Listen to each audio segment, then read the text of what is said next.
Bonjour et bienvenue à toutes et à tous. Donc là c'est la solution pour notre projet de Lost and Found. Ça c'est une proposition de solution qui offre les 5 classes demandées. Ce que vous voyez là c'est une version de Pac-Man qui va chercher et essayer de retrouver quelque chose. Donc là c'est l'interface.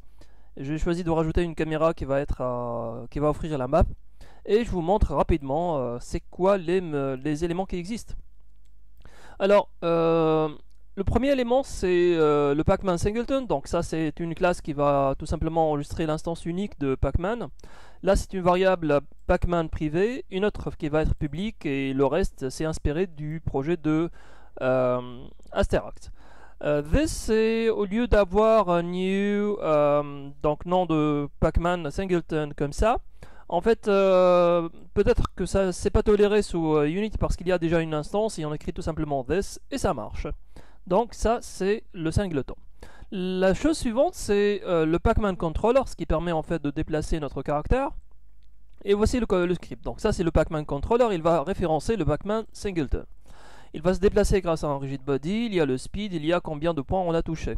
Donc dès le départ, il y a le nombre de vies qui va être initialisé. Donc là, on va accéder plutôt en fait à une classe qui s'appelle Pac-Man Game Manager. Donc ça, toutes ces variables là, elles sont présentes dans le Pac-Man Game Manager et on va accéder à l'instance unique. Donc il y a aussi ce Pac-Man Game Manager, cette classe là, je vais vous la montrer, qui va être vraiment celle qui va contenir l'ensemble des variables principales à notre jeu. Donc on accède aux vies, au speed et on accède à notre rigid body et combien de points on a touché, 0 pour l'instant. Dans le update on va essayer de récupérer les déplacements, même chose pour les autres éléments. Donc on arrive maintenant au Game Manager, la fameuse classe. Donc le Game Manager il va accéder à une référence du Player Controller, à une autre référence de la User Interface. Donc la User Interface c'est la classe qui va se charger par la modification de tout ce qui est UI, c'est très simple, on va la voir.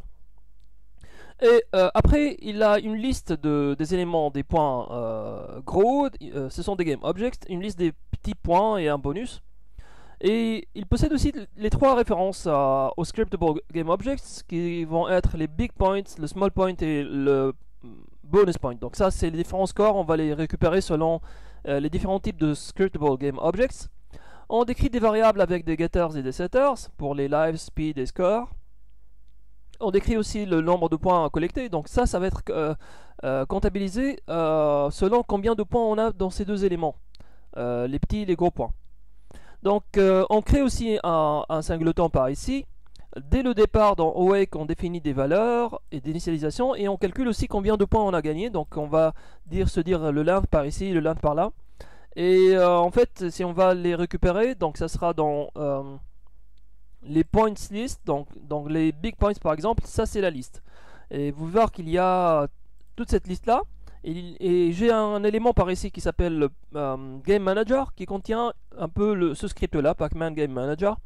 Et il fait la référence, donc tout simplement un drag and drop par ici, ça permet en fait de récupérer un peu la liste. Et la même chose pour les small points qui vont être là. Voilà, donc ça c'est l'ensemble des points. Donc on augmente le score et on augmente avec la user interface. On réduit les nombres de vies et on réduit avec la user interface. La même chose pour le speed. Et on affecte toujours la user interface. Avec 2 autres méthodes, une pour le start du game et une autre pour la fin du jeu si on a tout terminé. Et tout simplement ça permet de masquer le menu de départ ou bien d'afficher le menu de la fin. Les 2 dernières classes qui restent, il y a la User Manager, donc ça le Pac-Man UI Manager.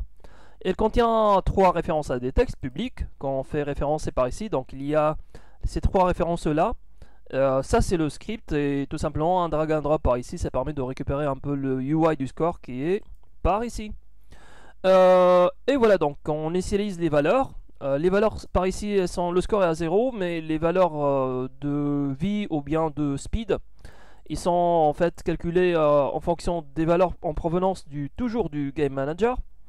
Et on fait le update avec des méthodes relatives, et ces méthodes sont, si vous vous rappelez, appelées par ici, donc update UI avec le update du speed. Et ça marche comme ça.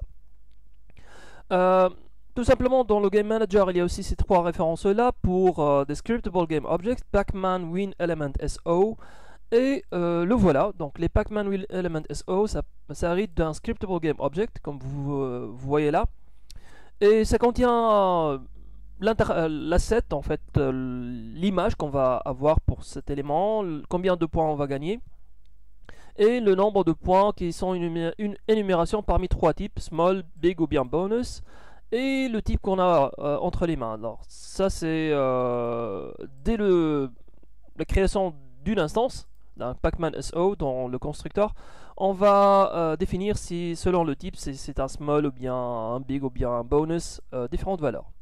Et voilà, donc ça c'est le test. C'est comme si on crée une instance et qu'on met à disposition de tout le monde aussi. Voilà, donc ça c'est tout. Donc si je vais vous montrer à quoi ça ressemble le jeu. Donc en gros, Monsieur Pac-Man il va se déplacer dans la scène et petit à petit il va s'accélérer. Alors là on n'accélère pas. Juste je vais vous montrer par ici. Ça c'est la map, et si je gagne là le speed il augmente, et en fait il y a bien une augmentation de vitesse et une augmentation de score, et si tout est calculé, tout est bien, alors on va normalement passer à la fin du stage, et voilà, hop, si je fais comme ça, il ne faut pas oublier les points. Alors ça c'est destiné à avoir un off-screen wrap mais pas encore implémenté. Hop là, et voilà. Donc ça c'était l'exemple du jeu. Donc à la fin on va avoir le menu de fin si on a tout terminé. Donc ça c'était surtout une démonstration des 5 classes. Vous pouvez noter aussi que j'ai rajouté une autre pour la camera controller pour suivre un peu mon caractère. Ça c'est une 6ème classe, mais principalement ça c'est les 5 classes qui étaient demandées. Alors ça pourrait vous donner des idées, je vous souhaite beaucoup de courage. Vous pouvez vous inspirer des jeux existants, essayer de regarder ce qu'ils ont comme code et présenter un peu les 5 classes qui existent, qui font un peu ces choses là. Bon courage pour votre carrière et pour la suite.